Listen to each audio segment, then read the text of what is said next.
Hey guys, it's Mark from Erickson Machine. Today I'm going to be showing you how to properly machine power valves for Seadoo 800 or 951s. This kind of goes for basically any power valve engine that uses this style power valve. Let's get started, guys.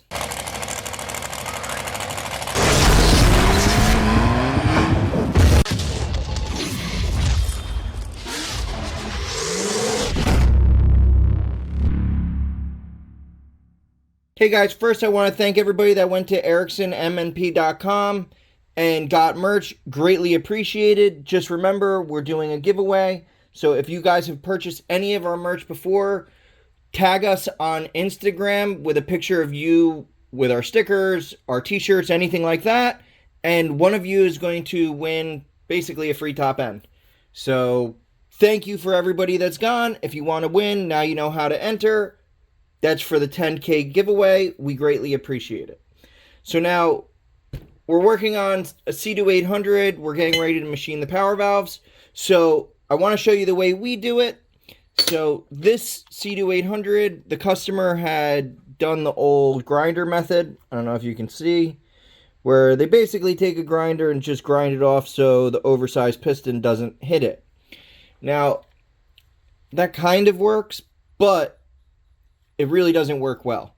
So the tricky thing is this guillotine needs to be pretty close to the piston for it to work how it's designed.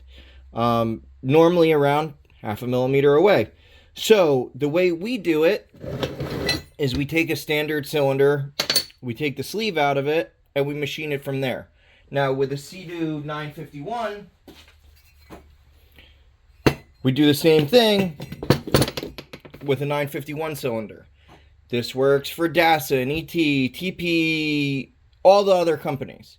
So the tricky thing is there can't be a sleeve in it, or it's got to be bored 1 millimeter larger than what you're going to do. So what I end up doing is we machine this little spacer, which goes over the power valve.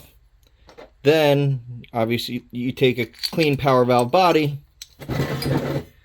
slide it in, and bolt it down. So now this holds the power valve exactly where you want it, holds it nice and straight, and then we center it on the boring bar and bore it. So I bore 1 millimeter larger than the bore that we're going to. So this one that we're building right now is 83.5 millimeters. So when we are done, this power valve is going to be machined to 84.5. Some people run them a little tighter. Some people run them a little looser. This is just what I found works for me. So let me get this set up on the boring bar, and I'll show you what we do. Alright guys, so here we go. I got the boring bar all set up. So it's already centered. Power valve's mounted solid in. And we set the cutter up. So as I said, the cutter is set up to... Alright. So the cutter set up to 84.5. So I just set, just as a quick calculator, instead of doing 25.4 millimeters, so 3.326. So that is what we set the cutter up at. Now we put the cutter in.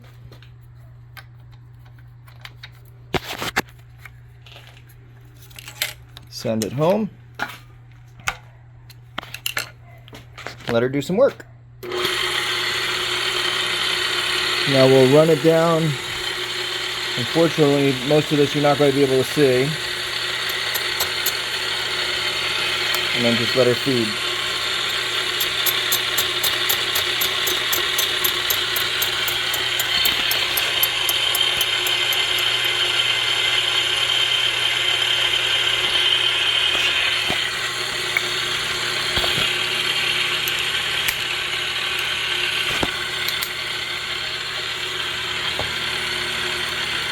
Alright, let's take the power valve out.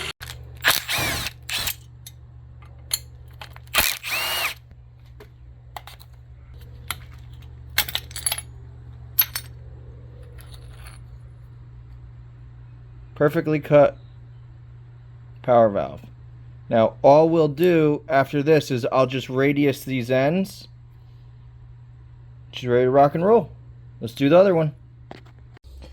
Alright, so here to show you guys, here are the two valves. Now if you look, focus. There we go. So you can see it's machined perfectly. We just radius the corners a little bit. Now if you compare this to the other style, you can see how jagged and cut. Now this was for a smaller bore, and you can see how much less is removed. So now what you're always going to do after you machine the power valves, you're going to set them in, drop them in, and make sure that they don't hit. You're then going to run a piston up in it, because the only thing that can bite you is if the cylinder was bored off center this way or this way, you could still clip the power valve. So what I always do when I machine them, put them in, the piston in the ring, I run it up, and then I actually check with a feeler gauge to make sure that we are not touching anywhere. You want at least 15 thousandths between the guillotine, the blade, and the piston, so that when this heats up and everything heats up, it doesn't end up touching. So just want to give a quick side note on that, show you the difference, you know, in my opinion, the right way to do it and the wrong way. To be fair, both work, but this works much more efficiently and lets the engine work how it was designed.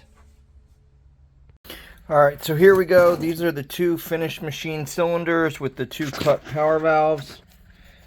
Kind of hard to see. See if I can run this up. It's hard to see, but there's clearance all the way around. Whenever you cut power valves, make sure that you put the pistons in with a ring. I only use one ring, and go up and down, rock the power valve a little bit because they can move. Now granted, when it's in the power valve base, I guess you would call it, you know, obviously this can't rock because that's held still. So, and you can put it in the base and check it, and what I do is while it's in the base, I kind of rock it both ways to make sure that it's not so close that an edge. Normally what ends up happening is if the hole is not bored center, when you go and you cut the power valve, you clip an edge. And if you hit a power valve with a running engine, it is amazing the amount of damage that's done. So you really don't want to do that. So as you can see, let me see if I can zoom in here. Let me try to put the light on. There we go. So you can see there's a perfect gap all the way around it. So, and you know, obviously this isn't in it, so that's really how it sits. You know, I can fit 15 thousandths feeler gauge everywhere and we're set. And that's really what you want to check. So when you cut the power valves, put them in, have them assembled, set them all the way down at the bottom, rock it side to side to make sure it doesn't touch. Always use a piston ring when you run up and down. So if you look,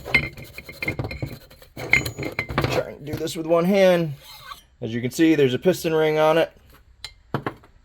So that's really what you want to do. And that's how you cut power valves correctly. This engine we will be assembling in a full video, so you will check that out if you want to. And guys, thank you for watching. Please like, share, and subscribe. And have a great day.